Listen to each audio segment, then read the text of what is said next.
Inuwi mga kaibigan, pumirma ng $19.6 million sa Riyadh season mga kaibigan. Isang promotional contract mga kapatid.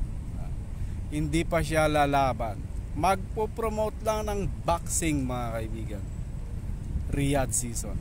So matindi talaga ang monster ng Japan.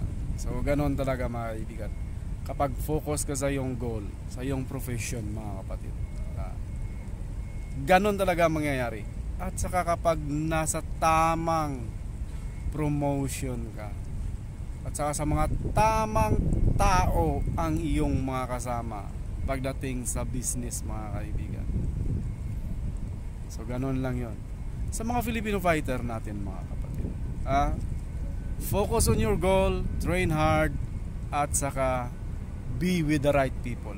So panoorin natin mga kaibigan ang susunod na mga pangyayari. Malamang magkakaroon siya ng fight contract sa Riyadh season mga kaibigan, but this time promotional contract pa lang ito mga kapatid.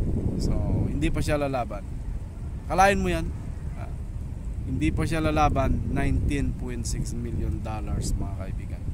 Ganon kabigat ang monster ng Japan. So abangan natin ang susunod na mangyayari sa Riyadh season, bunga ng pagpasok ni Inoue as an ambassador or taga-promote ng boxing Riyadh season mga kaibigan. So thank you so much for watching and see you in our next video.